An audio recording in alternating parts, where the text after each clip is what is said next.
Marami sa atin nakakamba lalo tila napapadala sa mananakas na lindol sa ating bansa.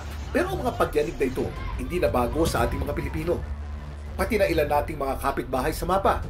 Ang ating kapuluan kasi, kabilang sa isang rehiyon kung saan madalas na itatala ang mga lindol at pagsabog ng bulkan. Ang Pacific Ring of Fire. Kuya Kim, ano na? Ang Pacific Ring of Fire, nakilala rin bilang Circum-Pacific Belt, ay isang horseshoe region sa Pacific Ocean kung saan mataas ang volcanic at seismic activities. 75% ng mga aktibong bulkan sa mundo ay nandito.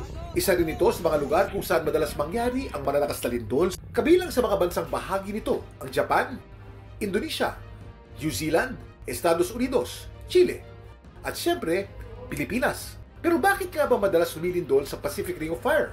Ayon sa PHIVOLCS, ito'y dahil sa mga tectonic plates na nagbabanggaan sa ilalim ng lupa sa rehiyon na ito.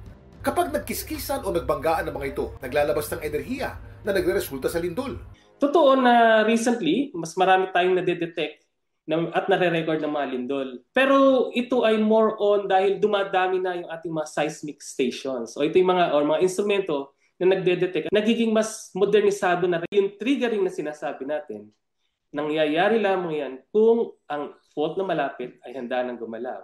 May mga instances din na instead na mapagalaw, pwede rin niyang mapatagal pa yung actual na paggalaw. So basically, narelieve niya yung stress. Kaya paalala ng otoridad, laging maging handa. Alamin ang mga evacuation plans. Maghanda ng emergency kits at laging maging alerto sa mga babala ng PHIVOLCS. Sa panahon ng sakuna, kaalaman at kahandaan ang ating sandata. Ito po si Kuya Kim at sagot ko kayo 24 oras.